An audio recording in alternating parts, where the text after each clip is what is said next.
पिछली कक्षा में हम लोग विषम बाहु त्रिभुज और समकोण त्रिभुज के सूत्र के विषय में पढ़ लिए थे। अब हम लोगों को पढ़ना है समबाहु त्रिभुज का सूत्र और समद्विबाहु त्रिभुज का सूत्र। समबाहु त्रिभुज किसको कहते हैं? तो समबाहु त्रिभुज वैसा त्रिभुज जिसकी सभी भुजाएं आपस में क्या हो? बराबर। सभी भुजा आपस में बराबर होगा तो उसको हम लोग कौन त्रिभुज कहेंगे? समबाहु त्रिभुज कहेंगे। यानी वैसा त्रिभुज जिसका सभी भुजा आपस में क्या हो? बराबर, तो उसको हम लोग समबाहु त्रिभुज कहें। अब समबाहु त्रिभुज के सूत्र के विषय में हम लोगों को देखना है कि इसमें कौन कौन सूत्र का उपयोग होगा।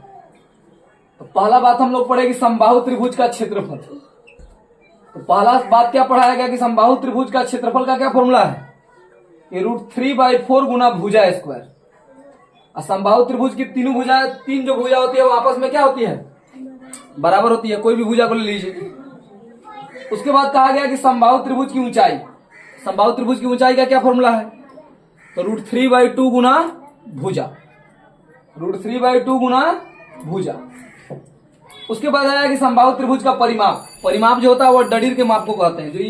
जो डडीर बना हुआ है इसी के माप को परिमाप कहते हैं।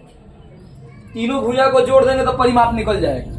आप कोई बात बताया गया कि समबाहु त्रिभुज की सभी भुजाएं आपस में बराबर होती है, तो एक भुजा को निकाल के 3 से गुणा कर देंगे, तीनों भुजा निकल जाएगा। तो यानी समबाहु त्रिभुज का परिमाप क्या आ गया? 3 गुना भुजा।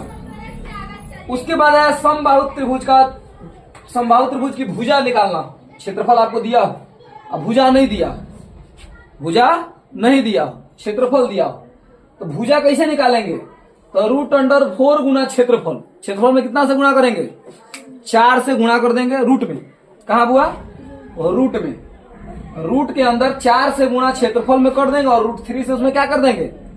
भाग कर देंगे। तो क्या निकल जाएगा? समबाहु त्रिभुज की भुजा। और एक और है समबाहु त्रिभुज की भुजा। तो ऊंचाई यदि दिया हो तो ऊंचाई से भी भुजा आप निकाल सकते हैं। ऊंचाई से भी भुजा आप निकाल सकते हैं। जैसे कि यहां मान लीजिए ऊंचाई बराबर √3/2 गुना भुजा है। हमको निकालना है यहाँ भुजा। यहाँ क्या निकालना है? ई वाला चाहिए, हई दे दिया है। तो भागा में तो इधर जाएगा तो गुणा में, गुणा में इधर आएगा। तो अगर हमको समबाहु त्रिभुज का भुजा निकालना, ऊंचाई दिया हो तो 2/√3 गुणा ऊंचाई होगा।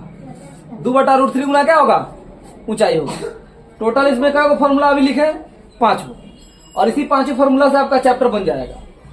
पहला फॉर्मूला क्या लिखे कि समबाहु त्रिभुज का क्षेत्रफल जो होता है √3/4 गुना भुजा स्क्वायर होता है। दूसरा लिखे कि समबाहु त्रिभुज का ऊंचाई जो होता है वो √3/2 गुना भुजा होता है। तीसरा लिखे कि समबाहु त्रिभुज का परिमाप का फॉर्मूला। तो परिमाप का फॉर्मूला क्या लिखे कि समबाहु त्रिभुज का जो परिमाप होता है वो परिमाप होता है 3 गुना भुजा। क्या होता है? अब बात है कि यदि क्षेत्रफल दिया, समबाहु त्रिभुज का क्षेत्रफल दिया और भुजा निकालना, क्षेत्रफल दिया और भुजा निकालना हो तो कैसे निकालेंगे? √4 गुना क्षेत्रफल बटा √3। अगर मान लीजिए ऊंचाई दिया हो, अगर ऊंचाई दिया हो तब कैसे निकालेंगे? तो समबाहु त्रिभुज का ऊंचाई अगर दिया हो तो समबाहु त्रिभुज की भुजा बराबर क्या फॉर्मूला होगा? नीचे वाला 2/√3 गुना ऊंचाई, 2/√3 गुना ऊंचाई। टोटल का फॉर्मूला पड़े 5 गो। अब जो है अगला जो है समद्विबाहु त्रिभुज का फॉर्मूला हम लोग देखेंगे।